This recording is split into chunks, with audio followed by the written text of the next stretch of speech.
আপনার পড়ে থাকা প্লাস্টিকের বোতলের মাধ্যমে কিভাবে আপনি মরিচ চাষ করতে পারেন সে বিষয় নিয়ে আজকের এই ভিডিওতে শুরু থেকে শেষ পর্যন্ত আলোচনা করব।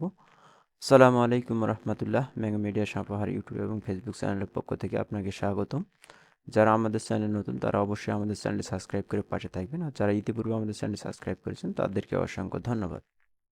আজকে আমি দেখাবো আপনাদের প্লাস্টিকের বোতলে মরিচ চাষ করতে হলে প্রথমে আপনাকে একটি প্লাস্টিকের বোতলের প্রয়োজন হবে। তারপরে আপনার প্লাস্টিকের বোতলটি এভাবে চাতাল দিয়ে অথবা যে কোনো গরম জিনিসের মাধ্যম দিয়ে আপনি বোতলের নিচে 5 থেকে 7টি ফুটা করে দিবেন।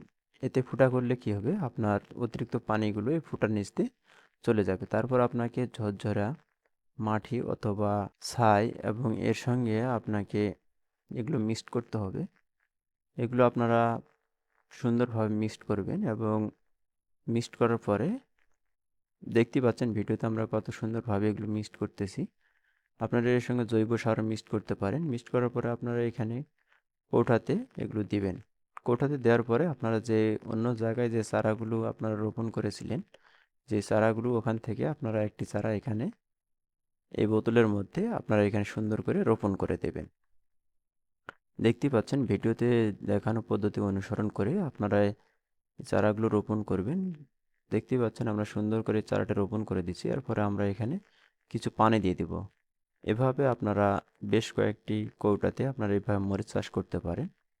আপনার মরিচ চাষের যখন বয়স 2 সপ্তাহ বা তার বেশি হয়ে যাবে, যখন চারাগুলো গজানো হয়ে যাবে, খুব সুন্দর হবে, তখন আপনারা এখান থেকে মাথাগুলো কেটে দিবেন। মাথাগুলো কেটে দিলে হবে কি, কিছুদিন পর আপনারা দেখতে পারবেন এখান থেকে তার সাইড থেকে অনেক কুশি দিবে।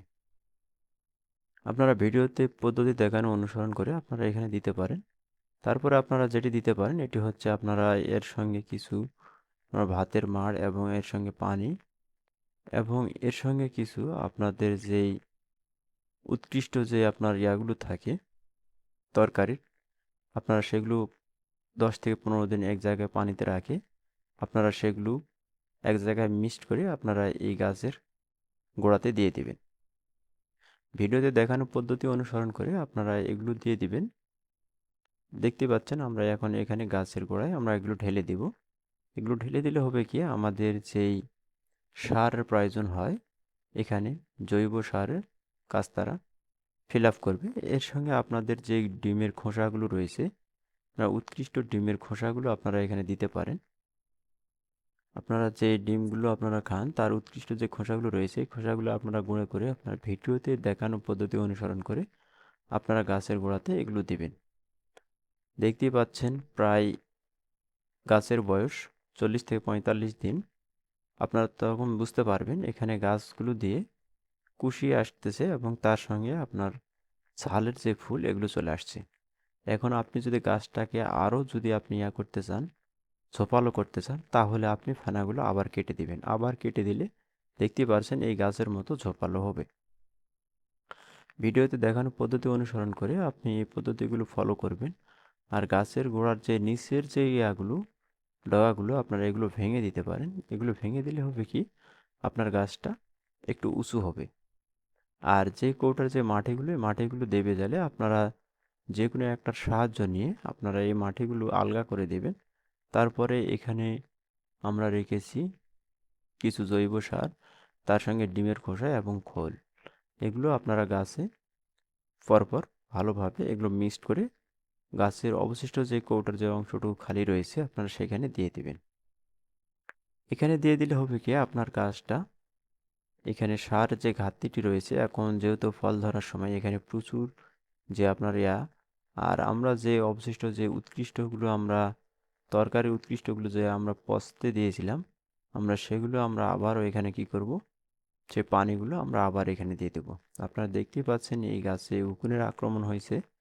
এখন এই উকুনের হাত থেকে আমরা কিভাবে গাছকে রক্ষা করতে পারি, আমরা দুইটি পদ্ধতি অবলম্বন করতে পারি।